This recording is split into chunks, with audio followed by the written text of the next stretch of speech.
I spent my whole life with my husband, supporting each other through thick and thin, only to be reborn into my college years.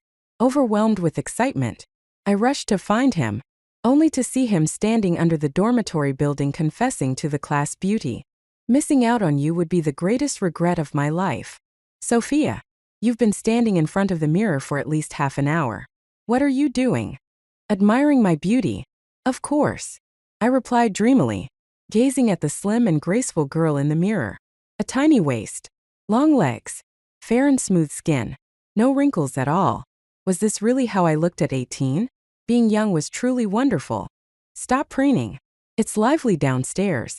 Ethan is standing at the entrance with a bouquet of flowers, waiting to confess to someone.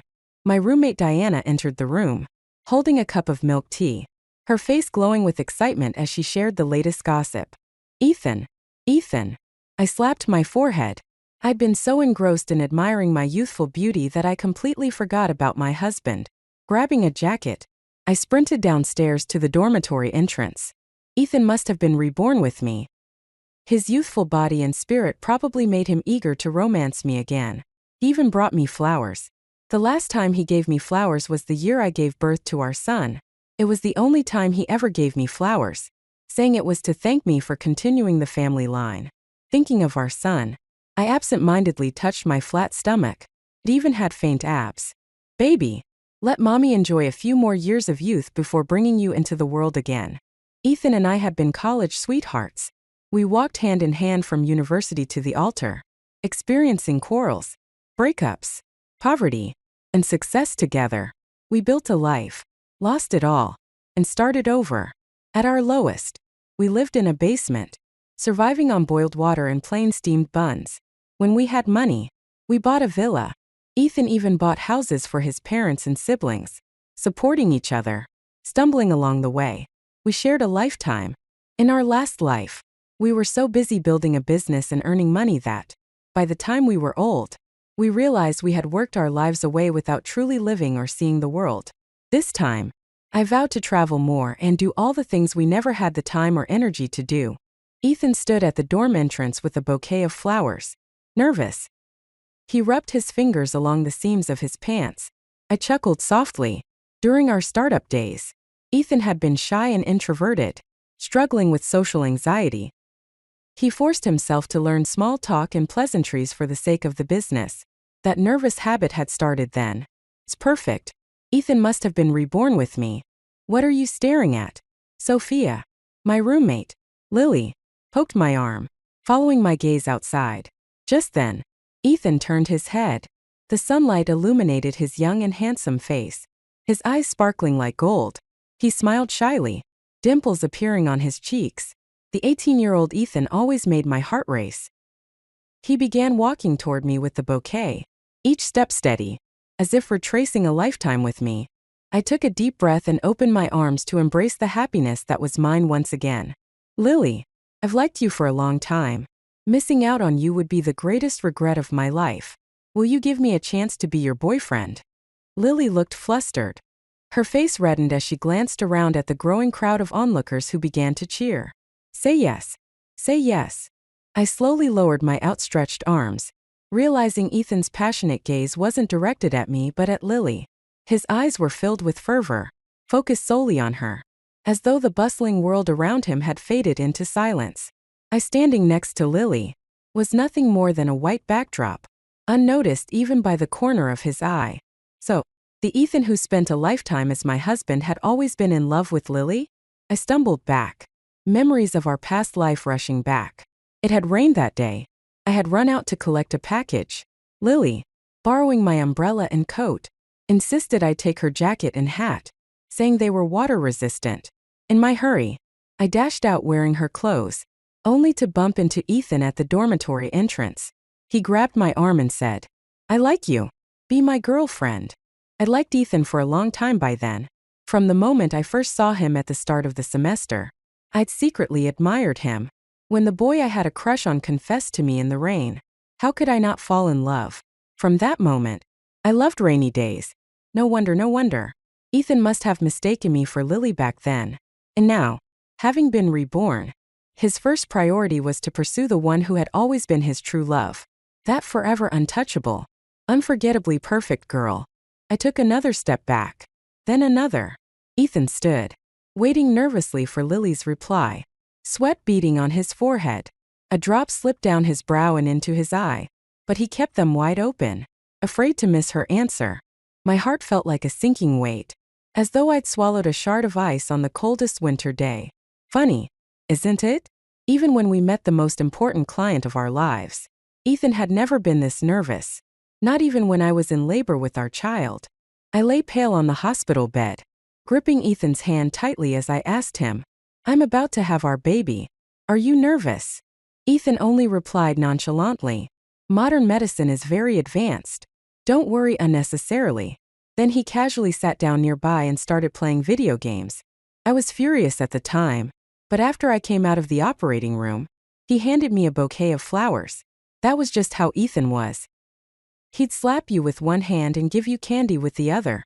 He wasn't nervous about childbirth, not nervous about meeting clients, not even nervous when our son took his college entrance exams or got married.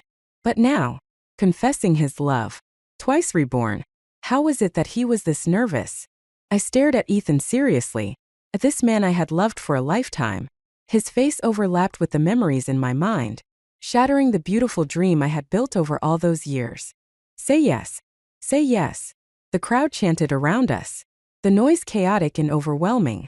The sounds drew closer and farther away, and the figures before me blurred and overlapped. I pinched my palm, realizing I might have been hit by heatstroke. I'll think about it," Lily stammered, flustered by the crowd's cheers. She glanced around nervously and finally cast me a pleading look for help. That moment, Ethan finally noticed me. He strode toward me, holding the bouquet tightly, and grabbed my arm. "Sophia, thank goodness you're here. You're the closest to Lily. Please help me convince her. I've liked her for so many years. I promise I'll treat her so well. Please, help me." The radiant sunset bathed Ethan in a golden light, softening his silhouette. Standing against the light, I looked at his partially shadowed face, and my memories dragged me back to the year we started our business. We had worked late into the night, and by the time we finished, all the buses and subways had stopped running. Taking a taxi was out of the question. The fare was too expensive. Worth a day's meals for the two of us. The freezing winter streets left my toes numb as I walked beside Ethan, blowing on my hands for warmth. Despite the hardships, my heart was filled with joy. Life was tough, but I wasn't alone. I had the one I loved by my side. The future seemed bright and full of promise. For once, Ethan had taken the initiative to hold my hand.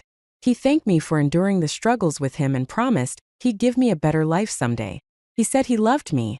Liar. Why are you troubling Sophia for this? It's between you and me. Lily's crisp voice interrupted my thoughts. She stepped forward, looping her arm through mine, and tilted her chin toward Ethan with feigned indifference. "I said I need time to think about it. Go back for now. Come on, Sophia. Let's go get dinner." With that, Lily dragged my dazed self away, leaving an equally stunned Ethan standing there. Back at our dorm, Lily waved her hand in front of my face. "Your noodles are going to get soggy if you don't eat them. What's with you? You look so distracted."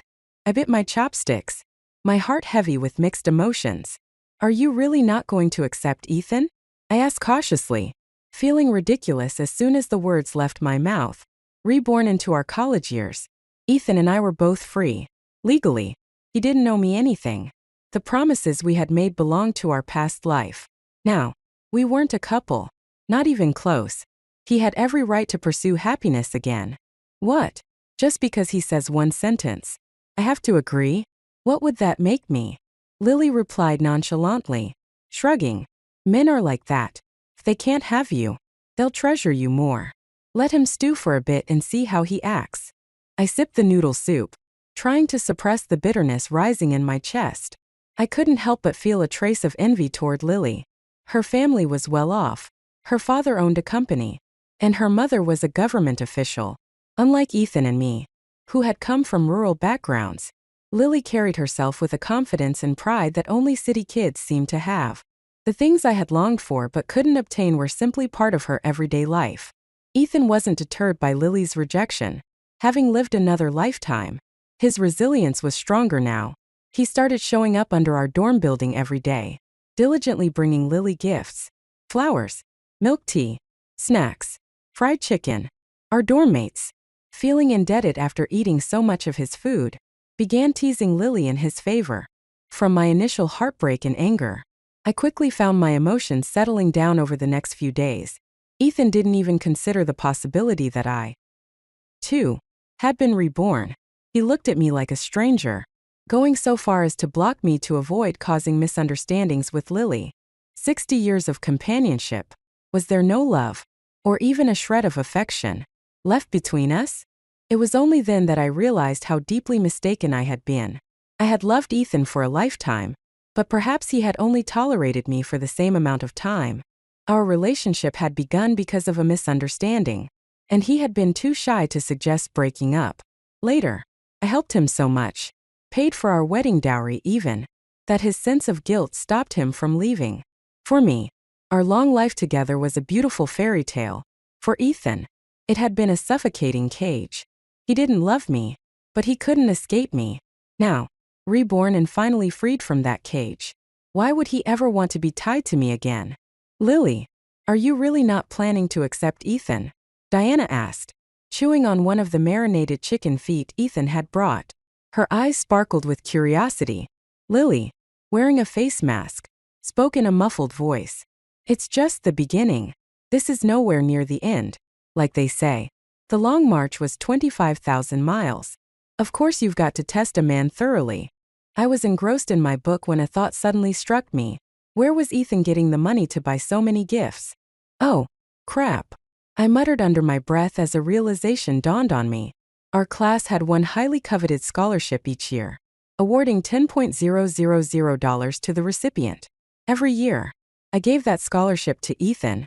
Both of us were from poor rural families, but my grades were consistently better than his. And my family's financial situation was even worse. The counselor had once told me directly that I was the most deserving candidate for the award. But when I thought about Ethan's perpetually faded genes, I decided to give it to him and chose to work part-time jobs to support myself instead. Now, all I wanted was to slap myself twice as hard as I could. The scholarship had just been distributed, so of course Ethan had money, and all of it was being spent to chase after Lily. I stood up angrily and grabbed the box of chicken feet from Diana's hands. I want to eat these too. Diana jumped in surprise. What's gotten into you? Are you starving or something? Fine. Take it. Eat it all. Oh, by the way, Diana said, suddenly remembering something. Sophia, did you hear about the new alumni scholarship? They just announced it. I paused mid-bite and slapped my thigh. How could I have forgotten about that? A senior from our department who had graduated 2 years ago, Peyton, had become wildly successful with his startup. Rumor had it that he had secured millions in funding for his ventures. He was now collaborating with the university on a research project, and had whimsically decided to sponsor 2 students from our department. One spot had already gone to someone from the neighboring class, and the other, of course, went to Ethan. Once again, I had given it up to him. Unlike the regular scholarships, Peyton's award covered all tuition and living expenses for 4 years. That money eventually became Ethan's startup capital after he graduated. I spat out the chicken bone and bolted out of the dorm toward the counselor's office. In my last life, I had voluntarily withdrawn my candidacy. This time, I wasn't about to miss my chance. Gasping for air after sprinting all the way, I leaned against the doorframe to catch my breath. Inside, a tall figure stood with his back to me, silhouetted against the light. I couldn't make out his face, but the voice was all too familiar, cold and calm. Teacher, Sophia has already decided to withdraw. Please give the spot to me. Fury surged through me as I tried to catch my breath. I glared at Ethan, my eyes practically shooting daggers. Wait, teacher, I'd like to reconsider my decision, I blurted out. The counselor's eyes lit up as she turned to face me. Sophia, you finally come to your senses. That's more like it. Working so much only hurts your studies. With your talent, you should focus more on your academics. Ethan looked at me in disbelief, as though my behavior was completely beyond his understanding. Sophia, You've never cared about scholarships before, he said, his voice tinged with confusion. Seeing Ethan this close, my chest tightened for a brief moment. Sophia, I really need this money. Can you let me have this opportunity? Ethan's tone softened, and he gazed at me earnestly, his pretty eyes downcast, a hint of pleading in his expression. That look, how many times had I seen it before? It always worked. Whenever Ethan gave me that look, I'd move mountains for him. Sophia, please help me. Okay. His words echoed in my mind. In our long and short life together, how many times had he said those exact words? Sophia, my brother's getting married. You're his sister-in-law. You can't let him stay single forever. Right. Sophia, my sister is getting married, but her fiancé doesn't have much money. Can you help us buy them a house? That way, she'll have more respect in her new home. Sophia, my parents are getting old. I want them to move in with us so we can take better care of them. Every time Ethan said, Sophia, you're the best, I made concessions. I compromised again and again until I became the unhealthiest person in my family, working so hard that I ended up with stomach problems, a herniated disc, cervical spondylosis, and frozen shoulder. Ethan, you can't say that. For the past 2 years, Sophia has given you every single scholarship opportunity. Her grades and evaluations are much higher than yours, and her family situation isn't any better. Her parents didn't even want her to attend college. They just wanted her to get married. Every penny of her tuition and living expenses comes from her part-time jobs. As a classmate, you shouldn't just think about yourself when it comes to this scholarship. From every perspective, Sophia is far more qualified. The counselor interjected, her voice stern with disappointment. I froze for a moment, remembering my wedding from my last life. It was held in Ethan's rural hometown. The counselor had traveled all day by train to attend, bringing a generous gift. On my wedding day, she held my hand with tears in her eyes and said, Sophia, you need to learn to love yourself. 2 lifetimes later, I finally understood the meaning of her words. In my last life, Ethan was the brightest light in my dark world. He was my salvation and my hope. But in this life, I needed to become my own light. As we left the office, each lost in our own thoughts, Ethan kept glancing at me, his brows furrowed, his gaze probing and curious, as if trying to unravel a puzzle. His scrutiny felt rude and invasive, and I finally snapped. What are you staring at? I asked sharply. Why did you change your mind all of a sudden? Ethan asked cautiously. I almost laughed. Since you were so disdainful of our last life and decided to start over, why should I continue helping you and making sacrifices for you? Ethan blinked, his face blank with confusion. He had no idea. In our last life, no matter how hard things got, I never complained, never let him see my struggles. I always smiled and said, I'm fine. I'm doing great. Now, seeing me act so differently from the Sophia he once knew, he was utterly bewildered. I looked around and met Ethan's gaze. As expected, it was filled with realization. Sophia, so you've been reborn too, he said. I neither confirmed nor denied it. I just gave him a long, deep look before striding forward. Hey, wait, Sophia, why are you mad? If that's the case, let's just be honest and lay everything out. Ethan called after me, his tone laced with irritation. My cold attitude had clearly gotten under his skin. After all, I'd spent a lifetime spoiling him, and moments like these, when I showed him indifference, were exceedingly rare. We ended up sitting on a bench by the campus lake. The sunlight danced on the water's surface, as if someone had sprinkled gold dust over it. The scenery was beautiful, but I couldn't bring myself to appreciate it. Ethan was speaking. The happiness in our last life wasn't yours to begin with. It was something you stole. I tolerated you for an entire lifetime and paid the price for my mistake. So what's wrong with pursuing the person I truly like in this life? His voice was tinged with frustration, his neck stiff with indignation as he glared at me. It was as though he believed I was the root of all his misfortunes. I couldn't help but laugh bitterly. Ethan, if you didn't like me, why didn't you say so from the start?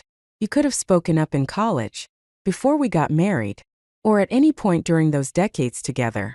I didn't hold a gun to your head and force you to marry me, did I? That only made Ethan angrier. Isn't it your fault? After I confessed, you went straight to your roommate, Diana, who's a blabbermouth. She told everyone in the class group chat and even said I should treat everyone to a meal to celebrate. If I had broken things off immediately, can you imagine what everyone would have said about me?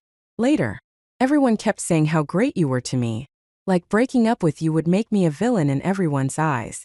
Sophia, you put me on this moral pedestal and forced me to stay there with guilt and social pressure. In my memories, Ethan had always been radiant, fair-skinned with sharp features that made him look like he was glowing. He was the most handsome boy I had ever seen, and even as he aged, that image stayed with me. Now, as I squinted at him, scrutinizing every inch of his face, I noticed his pale skin had a dullness to it, with 2 pimples on his chin. His nose, while high-bridged, was a bit too broad, softening his overall appearance. That once dazzling glow? It had never been his. It came from the filter of my love for him. Fine, I said coolly. Let's pretend we never met in this life. Don't contact me again. With that, I stood up and walked away. Something inside me crashed and shattered into pieces, leaving only ruins behind. I came from a rural family with a deep preference for sons over daughters.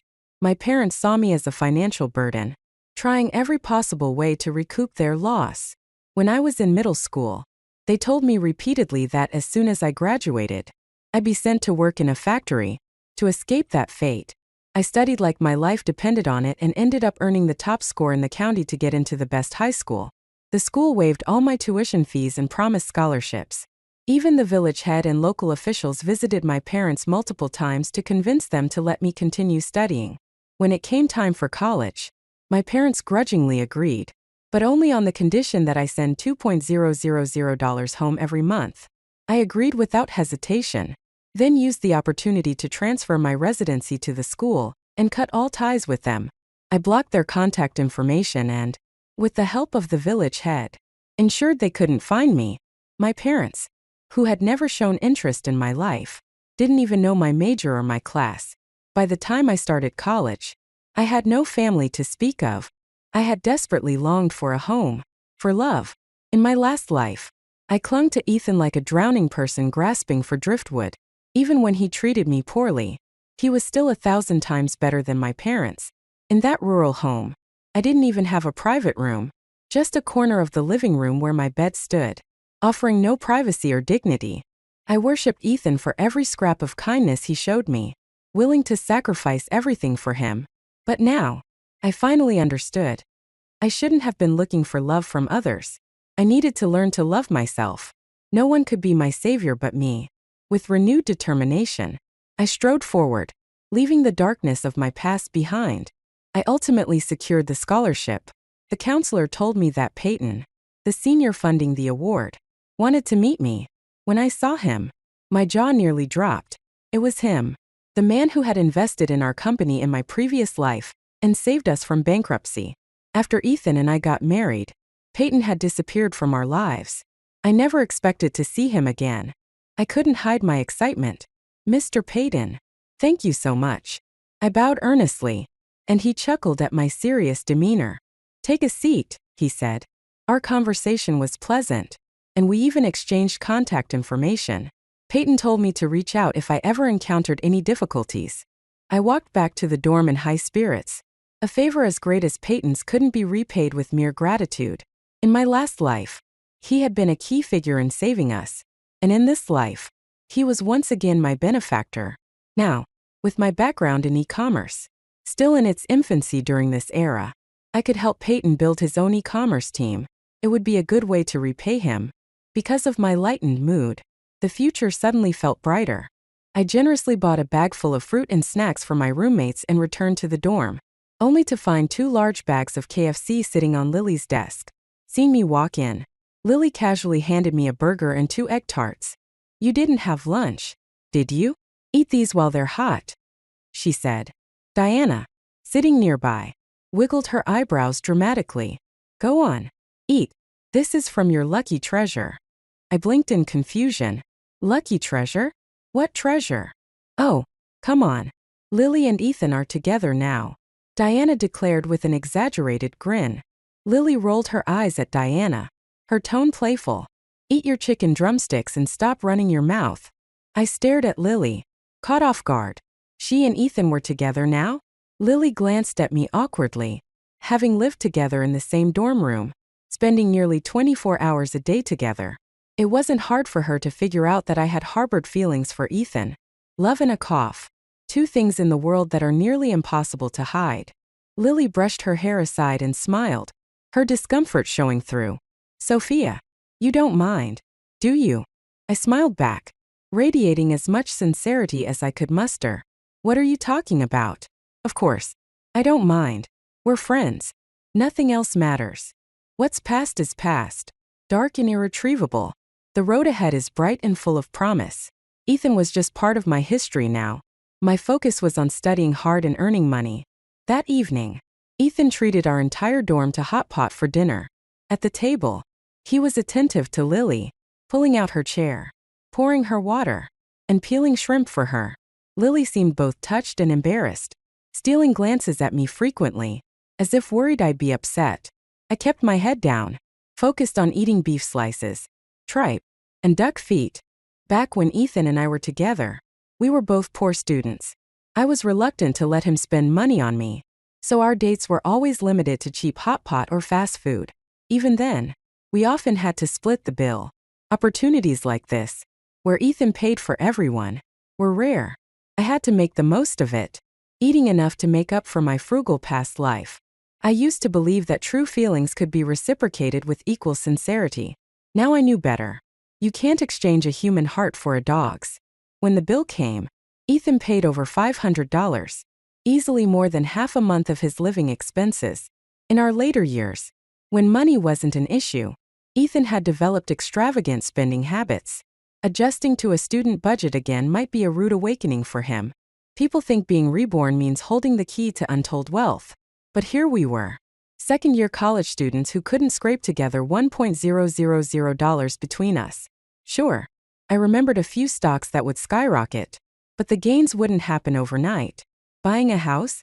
That was a distant dream. We couldn't even afford our meals, let alone property. Ethan's family background wasn't much better than mine. The main difference was that he came from a slightly wealthier coastal region, and as the eldest son, his parents had poured all their resources into him. Compared to me, his situation seemed marginally better. I started spending my days in the library, meticulously drafting plans. Peyton owned a small smart appliance company that currently only sold products in malls. As someone with extensive experience in e-commerce, I understood the importance of timing. The sooner we entered the online market, the bigger slice of the pie we could claim. In my past life, Ethan and I ran an e-commerce company. I handled operations and sales, while he managed customer service and factory connections. Drafting a proposal now felt like second nature. Within a few days, I had a thick business plan ready to go. "You made this?" Peyton asked, casually leaning back in his chair as he flipped through my plan page by page. I nodded nervously, unable to take my eyes off his handsome face. In my last life, despite years of hard work, I had only achieved modest success, enough to live comfortably but not extravagantly. Peyton, however, was a true titan in the industry. If I could gain his recognition and align myself with his ship, my achievements in this life could soar to new heights. "It's decent," he said, his voice calm. "We've already started preparing for an e-commerce team. Why don't you join as an intern when you're not in class?" "Really? Thank you so much, Mr. Peyton." I clenched my fists, my eyes practically sparkling with excitement. All the late nights and hard work had finally paid off. "Here's your cheesecake, vanilla milkshake, and strawberry waffle." The waiter interrupted, setting down a table full of desserts. This was the only coffee shop near campus, and its prices were notoriously high. I had only been here once before, accompanying Lily. I gawked at the mountain of cakes and waffles on the table as Peyton stood, straightening the creases in his sleeve. "I have to go now. Eat up, kiddo. You're too skinny." With that, Peyton left, taking my carefully prepared business plan with him. I stayed behind, nestled in my chair, nibbling at the cheesecake. Its rich, creamy texture melted in my mouth, filling it with a fragrant sweetness. "So sweet," I murmured to myself. "What?" Diana's voice broke through my thoughts. Did Ethan really ask to borrow money from you? Diana asked, her face incredulous as she turned to Lily. Ew, was caught off guard, though the surprise quickly gave way to understanding. Ethan's habit of borrowing money had been cultivated by me. Back when I worked tirelessly at part-time jobs, he would spend most of his free time in the library. By the end, I was financially more secure than he was and often gave him money. Whenever he hesitated to accept it, I would frame it as a loan to make him feel less burdened. Ethan and I were each other's first love. After getting together, neither of us had interacted much with the opposite sex. Ethan probably thought that since couples share such an intimate bond, borrowing money should feel as natural as borrowing it from a close friend. How much did he ask for? How could he even bring himself to ask? You two haven't been together that long, Diana exclaimed, grabbing Lily's arm, her face full of disbelief. Not much, just $1,000, Lily said, visibly annoyed. He told me he put all his scholarship money into stocks. Ethan had never dabbled in stocks during college. If I remembered correctly, he only started exploring investments and financial management when we were in our 40s and financially stable. Could he really recall the stock market fluctuations from our college years? Not much. That's nearly a month's living expenses, Diana retorted. Just because your family is well off doesn't mean it's nothing. Lily's frustration was evident. I'm definitely not lending him money. What kind of guy asks a girl for money? If you're broke, maybe don't date. He's been buying me all these things, but now it turns out I have to foot the bill myself? What a joke. I quietly lowered my head and continued reading my book, unsure how long their relationship could last. The next day, I woke up early. Peyton's company wasn't far from campus, but it still took over an hour by bus. I sat in my seat, listening to English recitations on my phone, when a familiar figure boarded the bus. Ethan stormed toward me, yanked out one of my earbuds, and practically yelled, Sophia, did you tell Lily to break up with me? What was wrong with this guy? I snatched my earbud back, rolling my eyes dramatically. Ethan, can you stay away from me? Running into you this early in the morning is just bad luck. Ethan's usually bright eyes looked like they were ablaze with anger. I thought we made things clear the other day. I've always liked Lily. What happened between us was just a misunderstanding. Why can't you stop meddling in my relationship? Wow, aren't you full of yourself? Who would bother sabotaging your love life? Lily dumped you because you asked her for money, not because of me, I retorted. Ethan froze. Money? She broke up with me over money? But what's wrong with borrowing money? It's not like I wouldn't pay her back. Ignoring him, I tapped the shoulder of the guy sitting in front of me.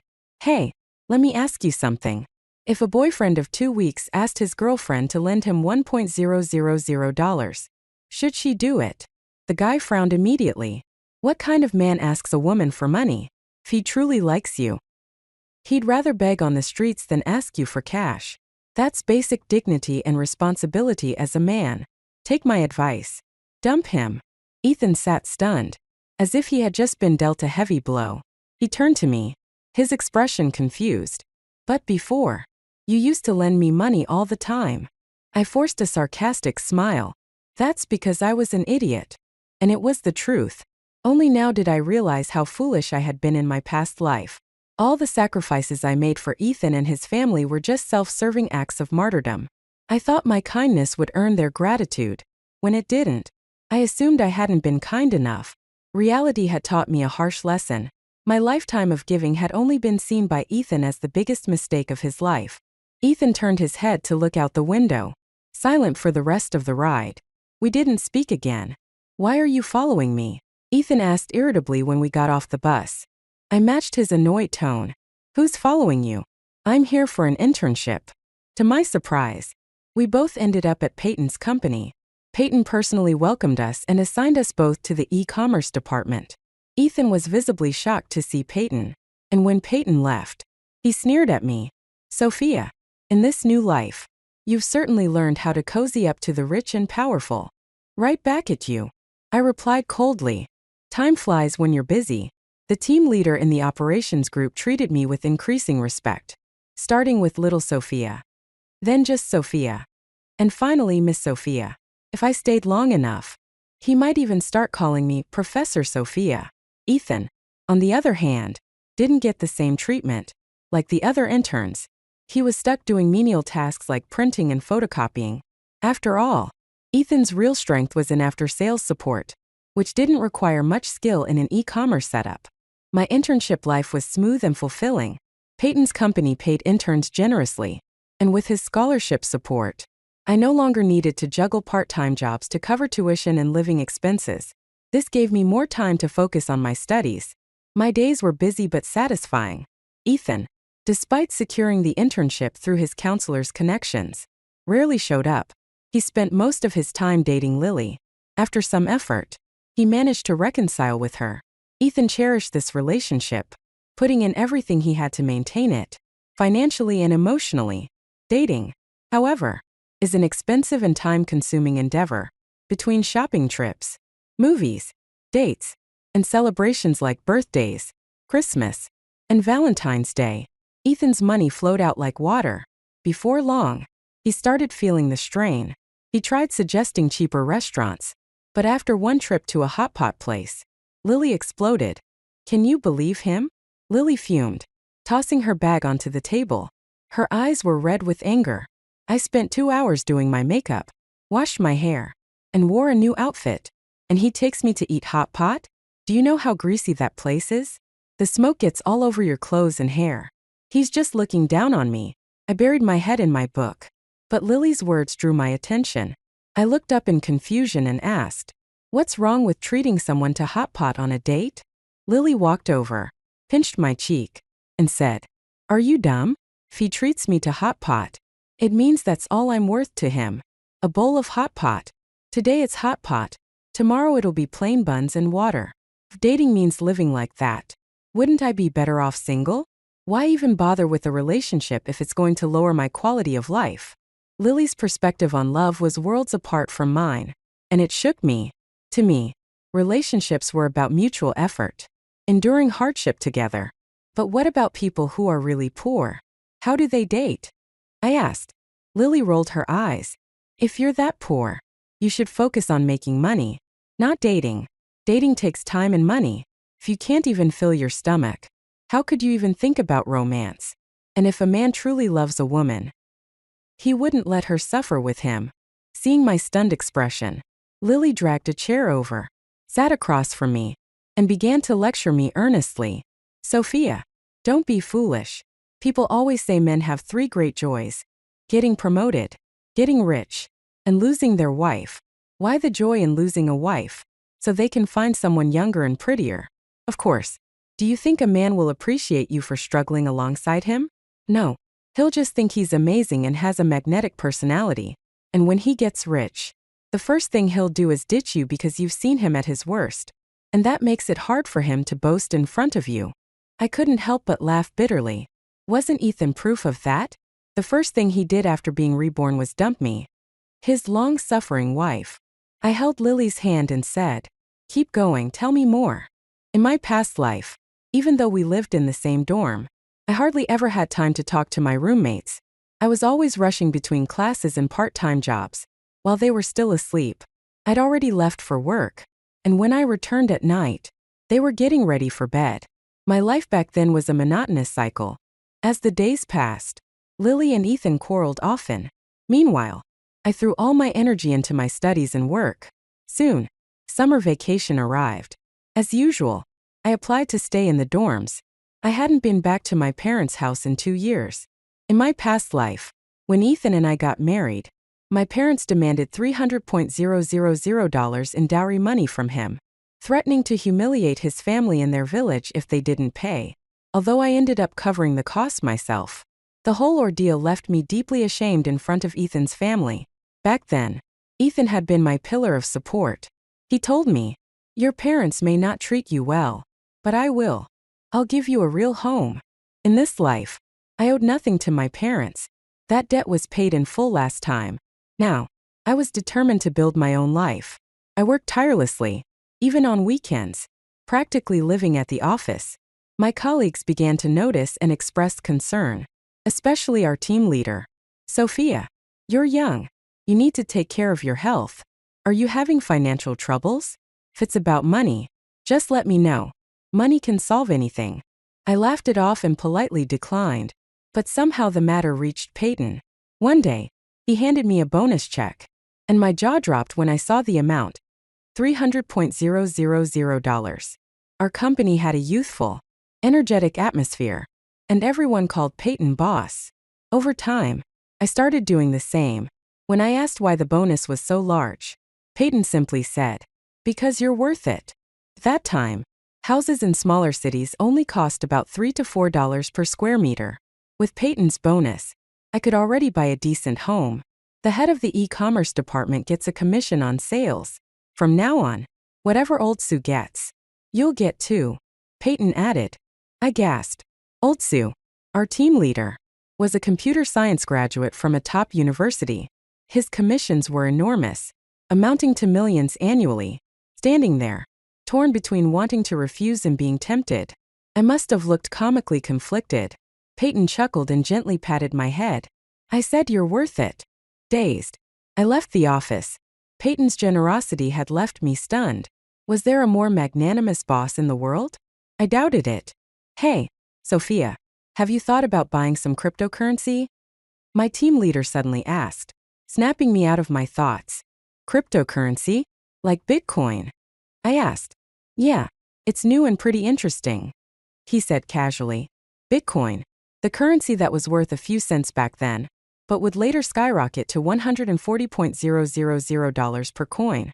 Without hesitation, I used the entire $300,000 bonus to buy Bitcoin, acquiring 50,000 coins in total. It felt excessive, but I knew selling them in bulk later could be tricky. Still, with 50,000 Bitcoins, my future was set. I'd be a billionaire in no time. For the first time, I felt an unshakable sense of security. Of course, I kept working. No matter how wealthy my future self might be, I still needed to eat and save for a home now. Hey, bro, I finally found you. A sudden cry interrupted my thoughts. A baby's wail echoed through the office. I looked up to see a young girl holding an infant, rushing toward Ethan. It was his younger sister. Tao, what are you doing here? Ethan asked, his face turning crimson as he quickly stood up. Bro, something's happened at home, she said, clearly distressed. The rest of the office watched in stunned silence. Tao, just 19, looked like a high schooler with her babyish face. Seeing her holding a baby made the whole scene even more bizarre. Who is this? Ethan, someone asked. Ethan stiffened, grabbed Tao by the arm, and led her out of the office without another word. I remembered. A year ago, something had indeed happened to Ethan's family. His father had fallen from a construction site and broken his leg. A severe injury. At the time, I had even helped cover part of the medical expenses. But why had Tao brought a child with her? Tao was a traditional girl from a rural area. She had dropped out after middle school to work and support her brother's education. After a few years of working, she fell in love with a boy from her village, got married young, and had a child. Ethan's family received a bride price of $100,000 from her husband's family, but gave her only 3 blankets as a dowry. Her life after marriage was far from easy, but she was immensely proud of her brother, the college-educated genius. Ethan's younger brother was still in middle school. With their father injured, the family's situation was bound to get worse.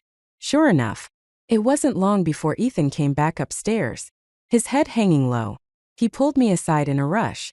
Sophia, can you lend me $100,000? I stared at him, wondering if I had misheard. Sophia, you've called him your dad for decades. You can't just stand by and do nothing. Right. Have you lost your mind? He's your father. What does that have to do with me? Ethan took a deep breath. Well, then at least as a classmate, can you lend me some money? I promise I'll pay you back with interest. Since Tao was married with a child and Ethan's mother had to take care of her youngest son and their elderly relatives, the responsibility of caring for their father fell entirely on Ethan. He started falling asleep at work, and his performance took a nosedive. By the end of summer vacation, the company terminated his internship. With no steady, well-paying job, Ethan had to juggle part-time work to cover his tuition and living expenses. Unsurprisingly, his grades suffered too. Finally, during our senior year, when everyone was busy looking for jobs and internships, Lily broke up with him again. "Lily, get out here." Ethan stood outside the dormitory, his eyes red as he shouted her name over and over. Diana and I watched helplessly from the sidelines. Diana's chest heaved with anger. What's wrong with Ethan? They broke up, and he's still making a scene. How many days has he been doing this? I looked at Ethan with disdain. He had been given a second chance at life but had turned himself into a complete mess. His work failed. His studies failed. And naturally, his love life failed too. People think being reborn is like getting a cheat code for success. But without effort, there's no future. It's like studying. Someone who doesn't work hard could relive high school 10 times and still not get into a good university. Life is no different. Rebirth only gives you insight into trends, a few extra opportunities. It doesn't guarantee success. Even if you wanted to make money through real estate, you'd still need to earn your first pot of gold. Ethan had always been a laid-back person. In our past life, I had been the one dragging him forward. We argued often because of it. He liked fishing, painting, and drinking tea. Believing money wasn't everything and life needed poetry and tranquility. But I had always wanted more. To climb higher, see farther, and experience things I had never seen before. Lily was so angry she couldn't even eat. Do you know how ridiculous Ethan is? He kept saying we should get married right after graduation, that we'd work hard together and buy a house so he could move his parents in with us. And his sister, the last time she came over, she spent the entire meal talking about how I should have lots of sons for their family and take care of his parents after marriage. What do they think this is? A royal dynasty? Sons. My foot. If someone has a poor background, fine. They can work hard to improve it. But family values like that? No way. I'd have to be insane to stick around and become their servant. I lowered my head, feeling a twinge of shame. Ethan's family had said the same things to me in our past life. Back then, I had felt uncomfortable but brushed it off. After a few more failed attempts to reconcile, Ethan finally gave up. With more and more women gossiping about him, he had no choice but to let go. Besides, he was busy trying to make ends meet, juggling classes and part-time jobs. I was grateful I hadn't thrown myself into the whirlpool of love like Ethan, neglecting everything else. Peyton kept his word. By the end of senior year, I received a profit share from the company. I used that money to take out a mortgage on several well-located properties, finally stabilizing my life. Lily remained one of my closest friends. She passed the civil service exam, and her family bought her a home outright. Her life was comfortable and carefree. Many of our classmates stayed in the city after graduation, and I became one of the most successful among them. Later, I heard that Ethan was still single. He had been going on blind dates, but without a house or car. And with his family's poor financial situation, he struggled to find anyone willing to marry him. Lily eventually got married to her high school sweetheart, a man from a family that matched hers perfectly. They had been childhood sweethearts, growing up together. After the wedding, as I was leaving the hotel, I ran into Ethan at the entrance. His face looked tired, his once fair chin now covered in stubble. "Sophia, you're laughing at me in your heart, aren't you? I was just chasing after the love I wanted. What did I do wrong?" I chuckled lightly. "Ethan, in my last life, I used to think the same thing." With that, I turned away and drove off in my Porsche 911. Under the bright sunlight, Ethan stood forlornly at the entrance, watching me leave. He didn't move for a long time. "Ethan." I felt as though fate had granted me a second chance at life to mend my past regrets. It wasn't that Sophia wasn't good. There probably wasn't a more virtuous, magnanimous woman in the world. But being with her was just so exhausting. When I got into college, the village chief and a group of people sent me off with a grand procession of drums and gongs. I had been the pride of the entire village since childhood. But after I got together with Sophia, she outshone me in every way. Her grades were better. Her career was better. And she excelled at everything. We started a business together. And every time I went to inspect goods or negotiate deals, people would praise me for marrying such an incredible wife. They'd go on about how capable, hardworking, and outstanding Sophia was. It was ridiculous. I was exceptional too. Yet they made it sound like I was living off her. Over time, I grew increasingly resentful of her. Sophia was always brimming with energy, running the company, managing our child, and even directing me. She would push me to close deals, monitor my performance, and publicly criticize me during company meetings if my department failed to meet its targets. She treated our child the same way, pushing him to excel in academics, piano, basketball, and just about every extracurricular imaginable, as if preparing him for a decathlon. Being her son was a miserable experience. Women, in my mind, should be gentle, sweet, and pure. Like Lily, she knew how to act coy, dress up, and call me big brother in the sweetest tone. I wanted to give her the best of everything just to see her smile. But after 2 weeks with Lily, I began to notice something was off. Why didn't she ever pay for anything? Back when I had money, it wouldn't have mattered. But I was still a student now. Although I had just received my scholarship, that was meant to cover a year of living expenses. When I was with Sophia, we always split the bills. She'd say, "It's the 21st century. Women work, earn money, and go to college too. Men shouldn't have to pay for everything." I thought she made a lot of sense. Times had changed, it was okay to share expenses. But Lily didn't pay for anything. And she spent extravagantly. One day it was hot pot, the next Western cuisine, and then Japanese food. She'd order a table full of dishes, take a few bites, and declare herself full. I couldn't stand the waste, so I'd finish everything, gritting my teeth. I hinted multiple times that she should pay occasionally, but she pretended not to understand. Left with no choice, I paid for everything. Before long, my money was gone. When I asked her to lend me some, she broke up with me.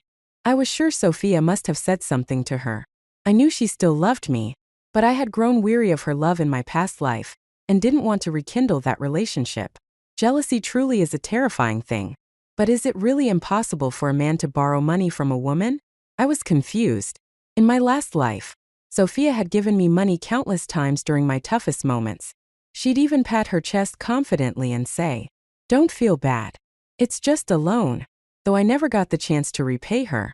After all, we became a family. It never seemed like an issue. I flipped through my phone to find a picture of Sophia, but all I saw were photos of Lily. I felt a pang of regret. I missed Sophia. We ended up interning at the same company. Watching Sophia every day, full of energy and confidence, stirred up complicated emotions in me, even resentment. In my past life, she had professed her love for me endlessly, claiming I was her one true love. Yet here she was, thriving without me. I began to deliberately pick on her, making sarcastic remarks that didn't even make sense to me. First, Sophia would get annoyed, but soon she stopped reacting altogether. I panicked. Hatred isn't the opposite of love. Indifference is. Sophia had started ignoring me. She got along well with her colleagues, many of whom began introducing her to potential partners. As an intern, she had already become one of the team leader's favorites. Even Peyton couldn't help but notice her potential. For the first time, I realized that Sophia was a shining star in her own right. Meanwhile, Lily's clinginess began to wear on me. Did she have nothing else to do? Almost every time she reached out, it was to ask me to pay for something. Our frequent arguments eventually led to another breakup. This time, it felt final. I spent days shouting Lily's name under her dorm window. Truthfully, I wasn't that attached to her anymore. But having given up Sophia to pursue Lily, failing to make it work felt like the ultimate humiliation. To be with Lily, I had sacrificed my studies, my internship, and Sophia. And yet, here I was, completely lost. I had this golden opportunity to redo my life. And somehow, I was doing worse than before. The money I had invested in the stock market was all gone. Those promising stocks I remembered from the future were currently sinking me into debt. They would eventually rise. But I couldn't afford to wait. I needed cash now. I worked every part-time job I could find, pouring all my time into earning money. Was this how hard Sophia had worked in our past life? How did she manage to balance work and studies? I thought about Sophia more and more. I heard she had been promoted, bought a house, and was now Peyton's most trusted employee. My parents constantly pushed me to get married. and my coworkers occasionally tried to set me up with someone, but I had no interest. The women I met on blind dates were all arrogant and shallow, criticizing me for my rural background and my younger brother. How laughable. None of them could hold a candle to Sophia. Yet they dared to look down on me. I threw myself into work, slowly realizing just how much Sophia had supported me in my past life. It wasn't me who had carried her. It was her who had shielded me. When I heard that Lily was getting married, I felt a strange sense of excitement. Sophia would surely come back for the wedding. And she did. She wore a custom-tailored suit, looking sharp and confident, a true image of a strong, independent woman.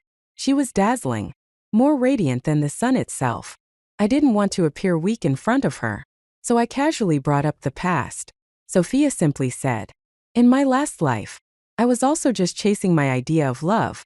She looked at me with calm indifference, but her words left me breathless, as if my heart had been gripped tightly. I watched her leave, her figure growing smaller as she walked away. My heart ached unbearably. I had lost my moon, and I knew it was forever.